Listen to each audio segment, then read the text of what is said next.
हाँ, चीख भी निकली होगी उसकी सांसों से। हाँ, आंसू भी निकले होंगे उसकी आंखों से। हाँ, तांपा होगा उसका शरीर जब हाथ लगाया होगा उन दरिंदों ने अपने हाथों से। कोलकाता रेप हत्याकांड के दर्दनाक घटना ने पूरे देश को हिलाकर रख दिया है।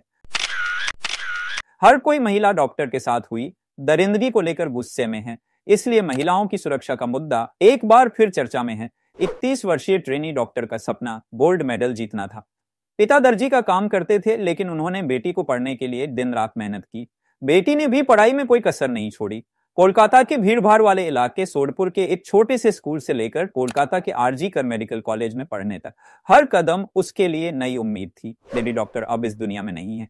9 अगस्त को 36 घंटे बिना रुके ड्यूटी के बाद वह मेडिकल कॉलेज के सेमिनार रूम में सो गई थी। तभी उस पर एक से अधिक लोगों के द्वारा हमला किया गया, उसके साथ बलात्कार किया, उसके बाद उसकी हत्या कर दी गई। पोस्टमार्टम के अनुसार लेडी डॉक्टर के शरीर पर 14 से अधिक निशान पाए गए। मौत की वजह गला घोटने, रेप किया गया, सर में गंभीर चोट से खून का बहाव, प्राइवेट पार्ट पर हमला किया गया, फेफड़ों में खून जमा मिला। ये सभी चोटें मौत से पहले की बताई गई। मौत का समय पोस्टमार्टम रिपोर्ट के अनुसार सुबह के 3 से 6 बजे के बीच बताया गया है। शुरुआत में लेडी डॉक्टर के माता पिता को सुसाइड का केस बताकर मर्डर को छुपाने की कोशिश की गई। जब परिवार अस्पताल पहुंचा तो उन्हें शव देखने की अनुमति नहीं दी गई। उन्हें लगभग 30 घंटे का इंतजार करना पड़ा।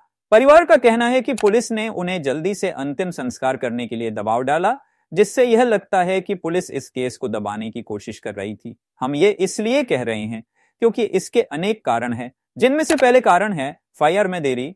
पुलिस ने एफआईआर दर्ज करने में देरी की। पीड़िता के परिवार का आरोप है कि उनकी बेटी की मौत की सूचना मिलने के बाद भी पुलिस ने देर से कार्रवाई की, जिससे मामला और जटिल हो गया। दूसरा कारण यह है कि पुलिस द्वारा परिवार को धमकाना। परिवार का आरोप है कि पुलिस ने उन्हें पैसे देने की कोशिश की।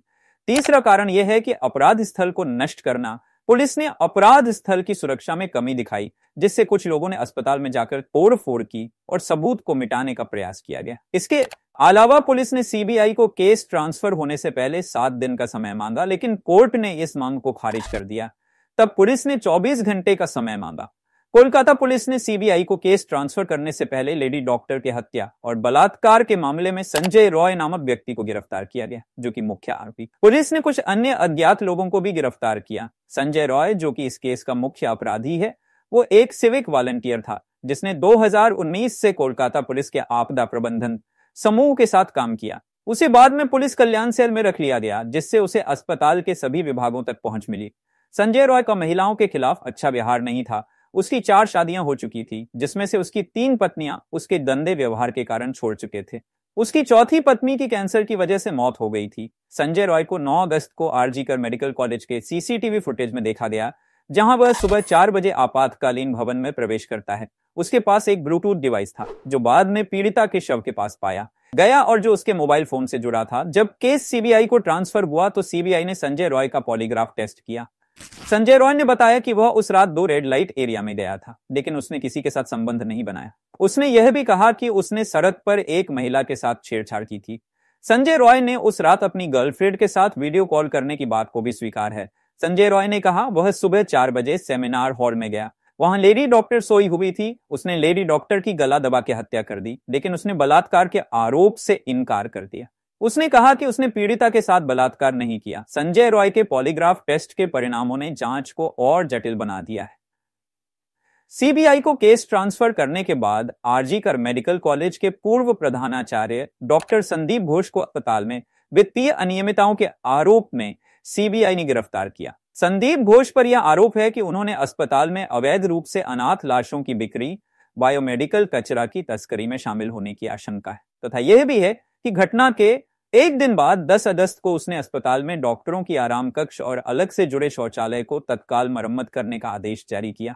यह आदेश उस क्षेत्र में लिया था जहां महिला डॉक्टर का शव पाया गया था। इससे संदेह पैदा होता है कि क्या वह सबूतों को नष्ट करने की कोशिश कर रहे थे।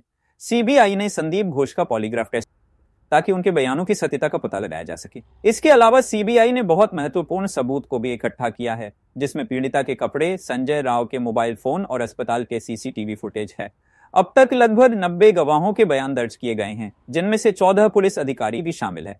सीबीआई ने पुलिस के कार्यक्रम और अस्पताल में उनके अंतिम घंटे के बारे में जानकारी इकट्ठा किया। दोस्तों, हमारी एक साथी, एक डॉक्टर जो जीवन बचाने की कसम खा चुकी थी, उसे न केवल बर्बरता से मार दिया गया बल्कि उसकी गरिमा को भी कुचला गया। ये घटना हमें यह सोचने पर मजबूर कर देती है कि क्या हम सच में सुरक्षित हैं? क्या हमारे समाज में महिलाओं की सुरक्षा केवल एक सपना रह गई है? आज यह सिर्फ पर एक केस नहीं है, बल्कि यह हम सभी के लिए एक सीख है कि हमें अपने समाज को बदलने की जरूरत है, ताकि ऐसी निर्दयी घटनाएं फिर कभी ना हो। इस घटना को याद करते हुए हम सबकी आंखें नम हो जाती हैं और दिल से यही दुआ निकलती है कि कहीं और किसी को ऐसा दर्द न सहना पड़े। जाते जाते जरा इन शब्दों पर गौर करिएगा। हाँ, चीख भी निकली होगी उसकी सांसों से, हाँ, आंसू भी निकले होंगे उसकी आंखों से, हाँ, तांपा होगा उसका शरीर जब हाथ लगाया होगा उन दरिंदों ने अपने हाथों से।